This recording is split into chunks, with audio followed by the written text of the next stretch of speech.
Welcome to Litbit channel. Today we will see English language studies third unit. Synchronic approach to language. Let's we see the synchronic approach to language studies. A language as its exit at a particular moment in time. Without looking at its historical development, it contrasts with the diachronic approach, which studies how a language changes over time. See the key feature. First one, focus on a single time frame. This approach examines language as it functions at a specific point in time. It could be the present, for example, English in 2025, or a past moment, example, Latin in the 5th century. Next one is structural perspective. It analyzes the structure of the sound basic, that is phonetics and phonology. Next one is word formation, that is morphology. Next one is sentence structure, that is syntax. Next one, meaning, that is semantics, and language use, pragmatics.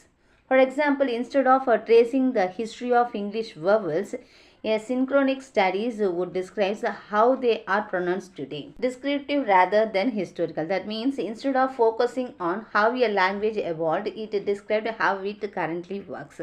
For example, studying how we form past tense in English today. For example, talk, talked, without tracing the historical development of past tense forms. Next one, objective analysis. A synchronistic approach does not judge language as correct or incorrect. Instead, it observes how language is used. For example, it describes how people actually speak rather than prescribing how they should speak. Next one, origin and development. The syncretic approach was introduced by Ferdinand de Saussure, a Swiss linguist, in his book Course in General Linguistics in 1916. Saussure's contributions, he distinguished between syncretic linguistics, that is, studies language at a fixed point in time. Next one, diachronic linguistics, that is, studies how language change over time. He viewed language as a system of signs where meanings arise from their relationships with the signs. Why is this important? Before Saussure, most linguists focused on how languages evolved historical linguistics. Saussure argued that to understand language fully, we need to study how it functions at a given time, not just its history. Application in linguistics. A synchronic approach is used in different branches of linguistics. First one, phonetics and phonology. Phonetics, study of speech sounds. Next one, phonology, study of sound system in a language. For example, analyzing the vowel systems of American English today without considering how it evolved from Middle English. Next one is morphology. Morphology means the study of words formations and structure. For example, investigating how plurals are formed in modern English, that is cat, cats, without tracing historical changes, child, children from Old English. Next one is syntax, that is a study of sentence structure. For example, examining the subject, verb, object structure in modern English. I love chocolate. Next one, semantics and pragmatics. Semantic means study of meaning. Pragmatic means study of language use in context. For example, analyzing how cool means fashionable in contemporary English rather than its historical meaning related to temperature. Next one, advantages of the synchronic approach. First one, clear descriptions of language. It provides an accurate, systematic understanding of how a language works at a given time. Next one, help in understanding language structure. It highlights the relationship between different parts of a language, that is sounds, words, sentence and meaning. Next one is useful for language teaching and computational linguistics. Teachers and AI language models use synchronic studies to understand grammar, pronunciations and vocabulary. Next one is allows language comparison. Linguistics can compare different language at the same point in the time. For example, English in 2025 versus Spanish in 2025. Next one is limitations of the synchronic approach. Ignores historical influence. That is, It does not explain why certain feature exist. For example, it can describe why English has irregular verbs but not why they becomes irregular over time. Next one is cannot explain linguistic change. It studies language as a static system, but language are constantly evolving. For example, it can describe how people use slang today, but not how new slang develops over time. Next one is may overlook connections between language. It means since it does not trace history, it cannot show a relationship between language. For example, English and German shares many features due to their common ancestor. For example, Proto-Germanic, but a synchronic study wouldn't reveal this. The synchronic and diachronic approaches are two different ways of studying phenomena. These approaches are commonly used in fields like linguistics, history, anthropology, and social science to analyze systems, structures, and change over time. First one is synchronic approach. Then definitions of synchronic approach focus on studying a subject at a specific point in time without considering its historical development. It is like taking a snapshot of something in a particular moment and analyzing how it functions at that time. But in a diachronic approach, studies a subject over time, tracing its origin, changes, and historical evaluation. Instead of a snapshot, it is like a video recordings that shows how something transformed through history. The focus of a synchronic approach emphasizes how different elements interact with a system at a given moment. It does not concern itself with the origins or historical evaluations of subject. Diachronic approaches, it examines how a system evolves over time.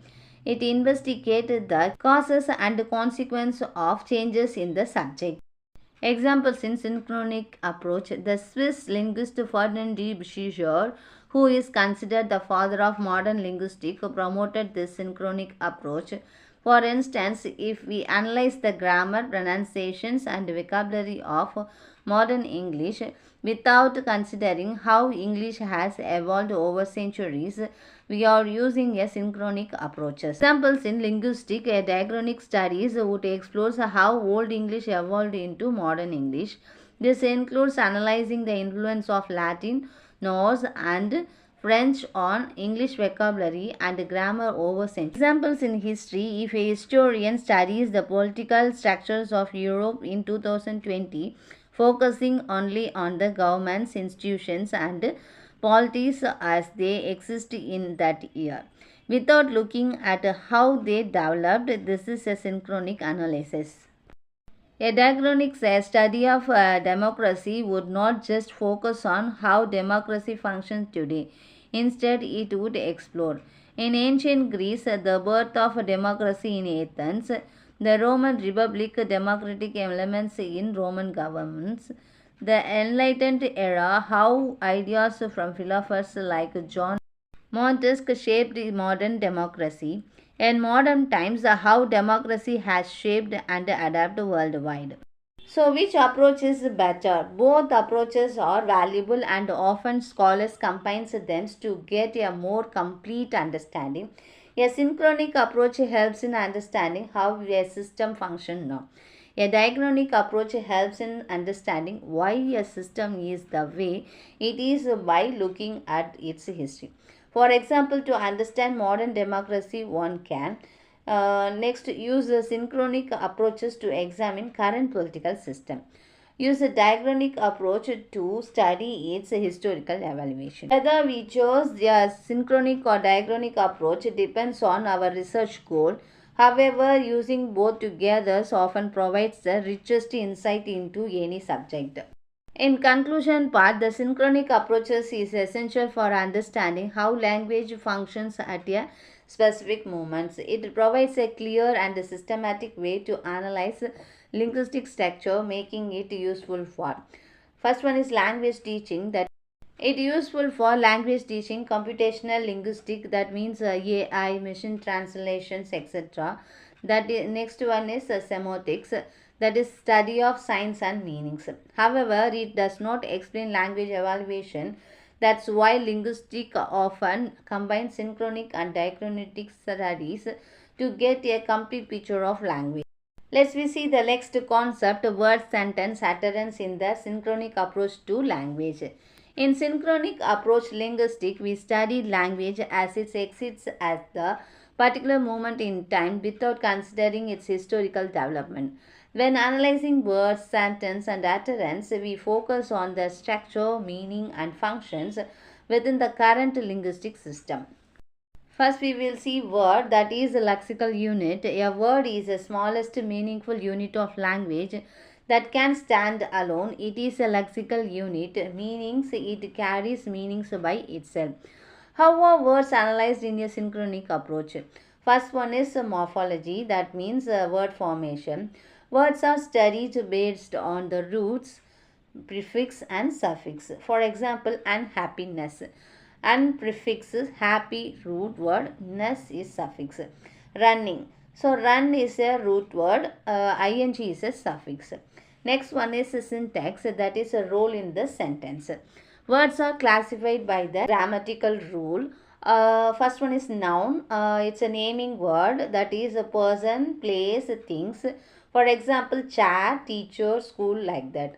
Next one is a verb, that is an action word. Example, run, jump, study, like that. Next one is adjective, that is describing word. Example, beautiful, small, intelligent, like that. Next one is semantic, that means meaning in context. Words can have multiple meanings depending on context. For example, run, that is verb. She can run fast. It refers movement. Next one is a run in noun basic. He scored a run in baseball. That one is sports term. Next one, examples of words, run verb to move quickly. Beautiful means adjective, it having aesthetic appeal. Next one is chair, that is noun, an object used for sitting. A word is an independent unit of meaning, but its meanings can change depending on morphology, syntax, and context. Next one is a sentence. It is a grammatical unit. A sentence is a structured combination of words that express a complete thought. It follows specific grammatical rules in a language. How are sentences analyzed in a synchronic approach? First one is syntax. It means a sentence structure and word order. It means different language have different sentence structure. For example, English follows subject, verb, object order. The girl reads a book. The girl is subject, reads verb, a book is object. Japanese follows subject, object, verb order. The girls a book reads. The girl subject, a book object reads verb. Next one is semantic, that means meaning of the sentence. Sentence convey different meaning based on word, choice and order. For example, the dog chased the cat. It means the dog is the subject doing the action. Next example, the cat chased the dog. The meaning changes because the subject and the object are different. One is grammatical correctness. It means a sentence must follow the rules of the language to be correct. For example of incorrect sentence, he go to school every day. And this sentence delivers incorrect verb form. Correct version is he goes to school every day. Next one, types of sentence. Declarative sentence, that means a statement. The boy kicked the ball. It states of fact. Next one, interrogative sentence, that means question. Did you finish your homework? It asks a question. Next one is imperative sentence, that means commands or request. Close the door. It gives the instruction. A sentence is a grammatical structure unit that expresses a complete. Next one is utterance. It delivers a speech pragmatic unit. A utterance is a real world uses of language, either spoken or written, in a particular context. Unlike a sentence, an utterance is not just an abstract grammatical structure. It occurs in real communication. So, how are utterance analyzed in a synchronic approach? First one is pragmatic, that means context and meaning. The meaning of an utterance depends on who is speaking, to whom, and in what situation. For example, a student enters a classroom and says, "It's so cold in here." Possible meanings: expressing discomfort or indirectly request to close the. Next one is prosody, that means intonation, stress, rhythm in speech. It means in spoken language, tone and stress changes the meanings of an utterance. For example, "You're coming," that means raising tones, a question. "You are coming," that is flat intonation, a statement. Next one is discourse analysis, that means a connected speech or text. So utterance are studied within conversation, dialogues, written text. For example, phone call opening, "Hello." Next one is, this is an utterance that serves a social functions and not a complete grammatical sentence. Next one, examples of utterance. On the phone, we say hello, a greeting, not a full sentence. In a conversation, I don't know, an expression of uncertainty. And at the restaurant, "Can I get a coffee?" That means a request, not just a question. An utterance is a real world expression of language, and its meanings depends on context, tone and interaction. In conclusion part, in a synchronic approach to the language, we analyze words, sentence and utterance as they functions in the particular time and linguistic system. Words are independent unit of meanings with morphological, syntactic and semantic properties. Sentence follows the grammatical rules and expression complete thoughts. But in utterance or real world uses of language influenced by context, tone and interaction. By understanding these distinctions, linguistics can better describe how language works in the present moment, helping in fields like language teachings, AI language processing, or communications. Let's see the next concept, subject predicate in a synchronic approach to language. In synchronic linguistics, we study how language functions at a particular point in time. One fundamental aspect of sentence structure is the subject and predicate. Understanding how these components functions in a language helps linguistic analyze sentence structure, word order and meaning. Subject and predicate definitions. A sentence is traditionally divided into two main parts. A subject, who or what the subject is about. The subject tells us who or what is performing the action or being described in the sentence. It is usually a noun, pronoun or noun phrase. In English, the subject generally comes before the verb. For example, John runs every morning. So, John is a subject. Big house is on the hill. The big house is a subject. She loves reading books. She is a subject. Let's see the predicate. What is said about the subject? The predicate contains the verb and gives information about the subject. It can include object, complements and adverbial phrase. For example, John runs every morning. So, runs every morning is a predicate. The big house is on the hill. Is on the hill is a predicate. She loves reading books. So, loves reading books is a predicate.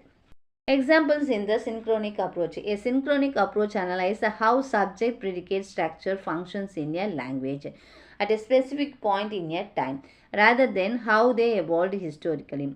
So, examples of subject and predicate in modern English. Each of these sentences follows the subject, verb, object. So, word order which is commonly in English. Structural analysis of a subject and predicate. A sentence subject and predicate can be simple or complex. Let's see type of subject. First one is simple subject. A single noun or pronoun as the subject. For example, children play. So, children is a simple subject. She sings beautiful. She is a simple subject. Complete subject. The subject plus modifiers. It means adjective, determinants, etc. For example, the tired old man sat on the bench. So complete subject means the tired old man. My younger sister loves to dance. So complete subject is my younger sister. Next one is compound subject. Next one is a compound subject, that means two or more subjects jointly by conjunction. It conjunct with and or. Example, Tom and Jerry are fighting again. So compound subjects are Tom and Jerry. The teacher and the students preferred for the events. Compound subjects are the teacher and the students. Let's we see the types of predicate. First one is simple predicate. A single verb or verb phrase. For example, the boy laughed. Laughed is a simple predicate. She was sleeping. So was sleeping is a simple predicate. Next one, complete predicate. A verb plus modifier, objects or complements. For example, the boy laughed loudly at the joke. Complete predicates are laughed loudly at the joke. Then she was sleeping peacefully in her bed. Complete predicate is was sleeping peacefully in her bed. Next one is a compound predicate. Two or more verbs sharing the same subject. The baby cried and fell asleep. Compound predicates are cried and fell asleep. Next one, they cooked dinner and set the table. Compound predicates are cooked dinner and set the table. Importance in synchronic linguistic. First one is syntax analysis. It means understanding sentence structure. Different languages have different word order rules. In English, the basic word order is subject, verb, object. For example, she reads a book. SVO order. The cat chased the mouse. SVO order. Next one, word order studying in different language. Not all language follows SVO order. Some use subject, object, verb, SOV or other variation. Understanding subject predicate structure helps compare language at a given. Pragmatic and discourse. How subject predicate structure affects meaning. The way a sentence is structured can change the focus on emphasis. For example, emphasize a subject. It was John who helped me. So, emphasizing subject is John. This structure adds focus to the subject, changing the usual SVO order. Next one is changing emphasis with a different sentence structure. Running late, she hurried to work. Here the main clause is she hurried to work, but the phrase running late adds emphasis on urgency. In pragmatic linguistic analysis, how subject predicate structure influence sentence flows, that is how smoothly ideas are connected. Next one is emphasize, which part of the sentence is highlighted. Next one is meaning in context, how different structure changes interpretation.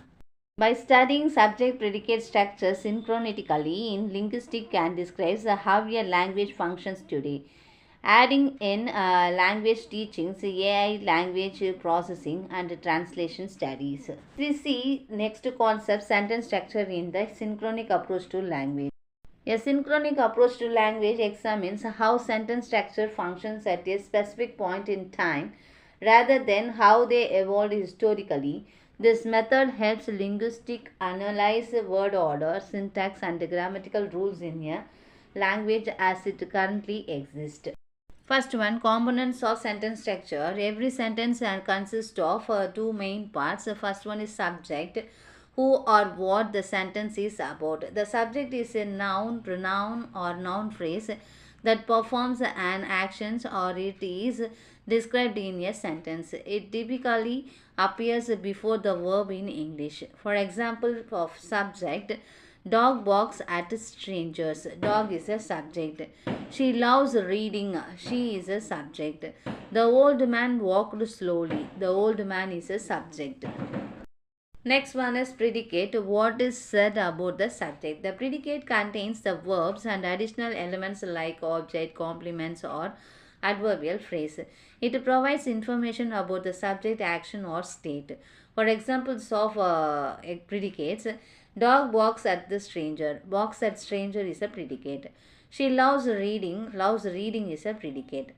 The old man walked slowly. Walked slowly is a predicate. Next one is types of sentence structure in a syntactic approach. A simple sentence, it contains one dependent clause. A simple sentence consists of one subject and one predicate. It expresses a complete thoughts with only one independent clauses. Structure is a subject plus predicate. For example, she writes a story. She is a subject, writes a story is a predicate. The sun is shining. The sun is subject, is shining is a predicate. Birds sings. Birds is a subject, sing is a predicate. Compound sentence. It contains two independent clause. A compound sentence consists of two independent clause joined by the coordinating conjunctions. Conjunctions are and, but, so, yet, or, nor, for. So each independent clause can stand alone as a sentence. So structure of a sentence is independent clause plus conjunction plus independent clause. For example, I like coffee but she preferred tea. He studied hard so he passed the exam. The weather was cold yet they went hiking. Next one is complex sentence. It contains one independent clause and one or more dependent clause. A complex sentence consists of one independent clause and one or more independent clause. The dependent clause cannot stand alone and relies on the independent clause for meaning. These sentences often use subordinating conjunctions.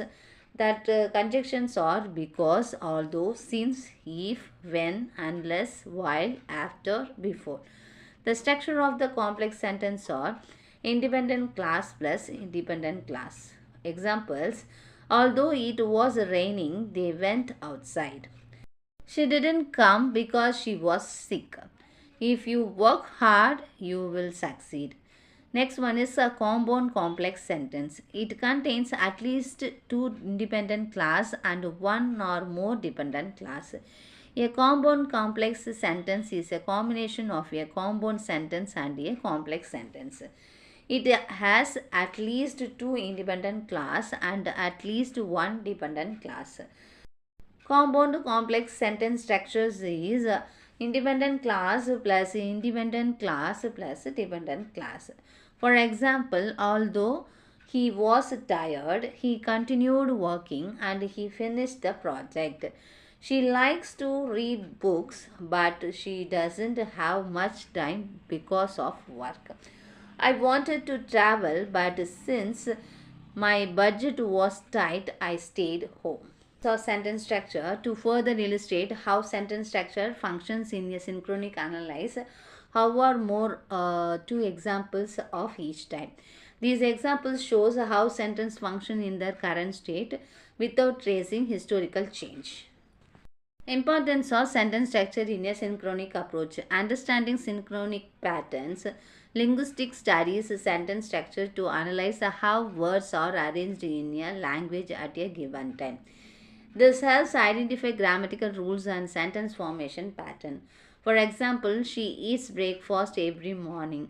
So this one is SVO order in English. Next one is comparing different language. Different language follows different sentence structure. In English, SVO, subject, verb, object. For example, she reads a book. Japanese follows SOV, subject, object, verb. She a book reads. Next one, Arabic's VSO pattern, verb, subject, object. For example, reads she a book. A synchronic study compares language at a particular time without focusing on historical evaluation. Sentence structure in different language. This analysis helps linguistic and language learns understands how sentence structures vary across language. Next one is improving communication. Knowing sentence structure, improving writing, speaking and comprehension skill. It ensures clarity and coherence in communication. For example, unclear sentence, that is running fast, the bell was kicked by John. Who is running? So clear sentence is running fast, John kicked the ball. So understand sentence structure helps avoid ambiguity and misinterpretation. So The synchronic approaches to language sentence structure is studied as it exists at the specific point in time. Examining sentence structure without considering historical evaluation, linguistics can better describe and compare modern language, aiding in language learning, transitions, and linguistic research. We see the next concept, contiguity and contexture in a synchronic approach to language. In synchronic approach to language, which examines how a language functions at a specific point in time, the concept of contiguity and contexture helps explain how linguistic examines interact within sentence and discourse. These concepts are structural linguists for analyzing how words and sentences connect and any meanings. Let's we see contiguity. That means contiguity refers to the sequential arrangements of linguistic elements, words, phrase, class in a sentence or discourse. It focuses on word placement and adjacency, showing how the word of words affect the meaning. Contiguity follows a linear pattern, meanings that follows next to each others often influence each other interpretation. For examples of contiguity, she bought a red dress. The adjective red must be placed before the noun dress in English for the sentence to be grammatically and semantically correct. If the order were revised, she bought a dress red, the sentence would be incorrect in English. Next one is he quickly ran to the store. The adverb quickly must be placed before the verb ran to correctly indicate manner. If placed incorrectly, he ran quickly to the store.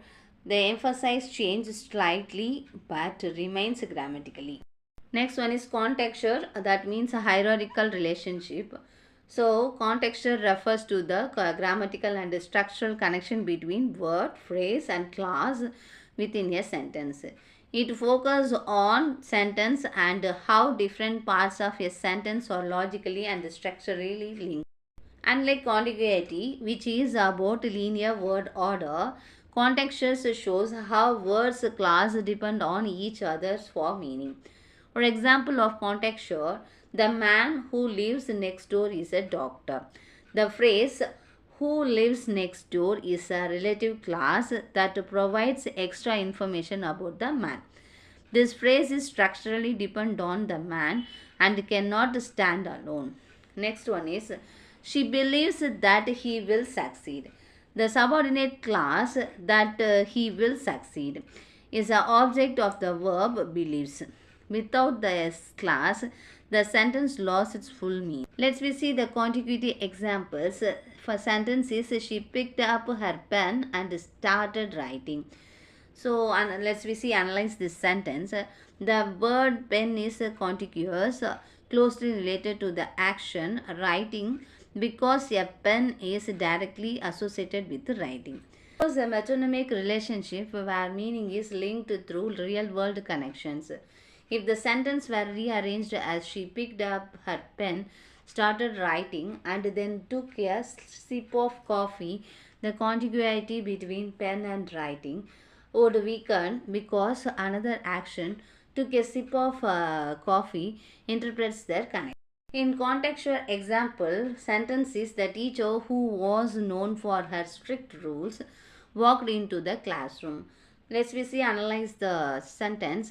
The class who was known for her strict rules provides extra descriptive information about the subject, the teacher. This is an example of contexture because the relative class depends on strictly on the teacher to make sense. Without the relative class, the core meanings remains. The teacher walked into the classroom, but the additional description is. Let's see the importance of synchronic approach to language. First one is syntax analysis. Contiguity helps determines word order rules in a language. For example, adjective before nouns in English. Contexture helps analyze sentence structure, shows how different elements depend on each other grammatically. For example, in English, the beautiful garden is full of flowers. This one adjective plus noun. Next one, meaning and interpretation. Changing the sequence, that is contiguity or structure contexture, can alter meaning. For examples of contiguity change, he only loves his mother. That means he loves only his mother, not anyone else. Next is example, he loves only his mother. Next example, he loves only his mother. That means he only loves her, not necessarily respects or admires her. Next one, example of a contextual change. I know the boy who won the race. Restrictive class, specific which boy. So, next one is I know the boy who won the race. So, non-restrictive class assumes the listener already knows which boy. So, changing pronunciations or structure changes meaning. Next one is comparative linguistic. Different languages have different rules for contiguity and contextual influencing how sentences are formed. For example, this show how different language arrange words differently contiguity and structure sentence uniquely, that means contexture.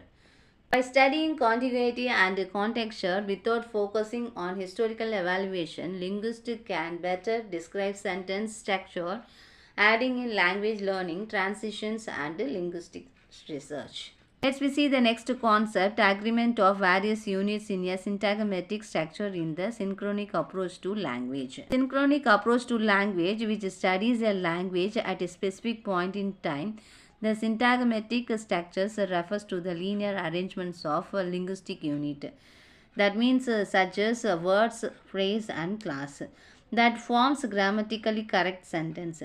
A fundamental aspect of syntagmatic structure is agreement, which ensures that different linguistic units follow specific grammatical rules to maintain clarity and coherence. Agreements occurs in several areas such as subject-verb agreements, non-adjective agreement, pronoun antecedent agreement, and tense agreement. Let's see the types of agreement in syntagmatic structure. First one is subject-verb agreement. The verb in a sentence must agree with a subject in number, singular or plural, and persons, first, second, and third person. This is a fundamental rules in English and many other languages. For example, she likes ice cream. Singular subject, singular verb. They like ice cream. So, plural subject, plural verb. If the agreement is incorrect, she likes ice cream. Incorrect because she is singular but like is a plural form. Like is a plural verb. Next one is noun adjective agreement. In language with grammatical gender such as Spanish and French, adjective must agree with nouns in gender masculine or feminine and number singular or plural. Even in English, adjective need to align when using comparative and superlative forms. For example, the big house is on the hill. Adjective big agrees with house in singular form. The bigger house has more rooms. So, comparative forms bigger correctly modifies house. We see pronoun antecedent agreement. A pronoun must match its antecedent, the noun it replaces in number, person, and gender. Example, each student should bring his or her singular antecedent, singular pronoun. All students should bring their books. So, plural antecedent, plural pronouns. So, incorrect usage or each student should bring their book. This one is wrong. Each student is singular but there is plural. Next one is tense arrangements. So, verb within a sentence should maintain logical tense consistency to ensure clarity. For example, she was tired because she had worked all day. Past tense alignments was and had worked are both past tense. If he studies, he will pass the exam. So, present plus future tense consistency. So, studies is a present, will pass is future. So, incorrect usages are, if he studied, he will pass the exam. This one is wrong. Studied is past, but will pass is future. Inconsistent. Let's we see the example. Sentence is the children plays outside every evening. So let's we analyze this sentence. A subject verb agreement. Children is plural subject, play is plural verb. It would be incorrect to say the children's plays outside. This one is wrong. So next one is adverbial agreement. The phrase outside every evening correctly modifies play. Next one, sentence, she sings beautifully in the chore. Let's we see analyze this sentence. Subject verb agreements. She is a singular subject, sings a singular verb. She sing beautifully means it would be incorrect. So adverb verb agreements, example, the adverb beautifully correctly modifies sings. Then prepositional phrase agreement is the phrase in the chore properly complements the verb. Let's we see the importance of agreement in the synchronic approach. It ensures grammatical accuracy at a given point in time. It maintains sentence coherence, making meanings clear and logical. It helps in comparative linguistics, showing how different language follows distinct agreement rules. Let's we see the next concept, addresser and addressee encounter in the synchronic approach to language.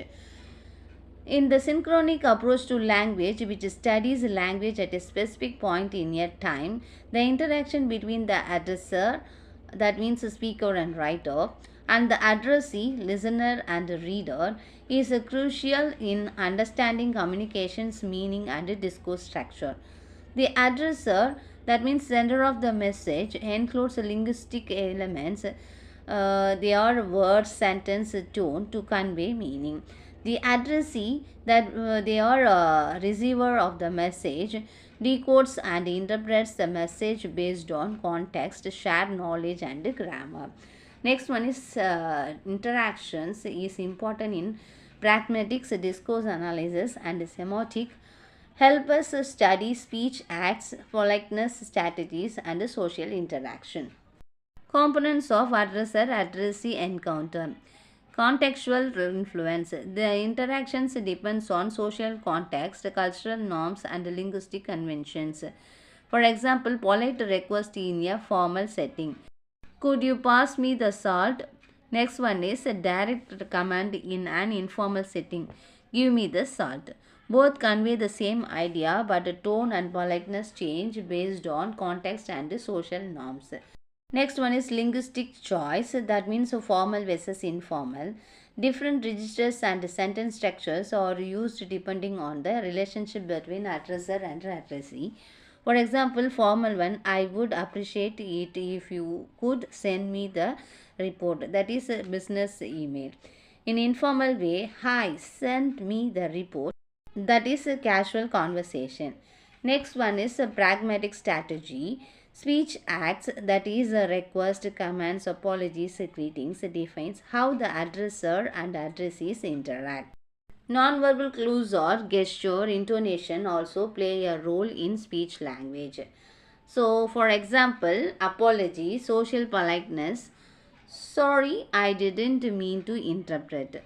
Next one is farewell, expected future encounters, see you tomorrow. We see some examples of formal classroom setting. Scenario is a professor is the addresser, is lecturing students addressee. Dialogue, professor said, today we will discuss Francis Bacon's empirical method. Students asked, could you clarify how Bacon's method differ from Aristotle? So let's we analyze this one. Context is educational environment. Relationship is teacher-student hierarchical. Then function is knowledge transmission. Next one is informal social interaction. So scenario is two friends planning a weekend activity. So dialogue is, hi, want to go to hiking? Friend 2, sounds great. What time? So let's we analyze this conversation. Context is a casual conversation. Relationship is equal. They are friends. Function is social bonding. As workplace email communication. So scenario explanations, an employee writes an email to their manager to update them on the completions of phase 2 of the project and readiness for the next phase. The purpose is to keep the manager informed professionally. So, context is a professional workplace setting. The email is written in a formal work environment where cleaning and professional communication is essential. Workplace emails should be concise, clear, and relevant to avoid confusion. The tone remains neutral and professional, ensuring clarity without unnecessary details. So, relationship is subordinate superior. The writer is employee is in a lower positions than the recipient's manager. So respectful language like I hope this email finds you well shows professionalism. The message is informative without being demanding, allowing the manager to respond as read. So mode of communication is written and formal. Email is a written form of communications which requires clarity and structure. So unlike spoken conversation, emails lack and body language, so they must be precise to avoid misunderstanding. So functions providing informations and maintaining professional decorum is the main function is to provide a project update while maintaining professionalism. Impact structured, polite and informative communication is well structured email ensures the manager stayed informed without unnecessary details. A professional and respectful tone strengthens workplace relationship. Open communications allowing for fellowship. Then the employee demonstrating responsibilities and initiative. So this email is an example of effective professional communication, balancing clarity, professionalism and purpose. A well written email helps maintain smooth workplace interaction. Next one, importance of addressee encounter in a synchronic approach. Analyze real-time communications at a specific linguistic stage. Explain social variation in language use. It helps in discourse analysis to understand pragmatic meaning, politeness and speech acts. Thank you viewers. Thanks for watching this video.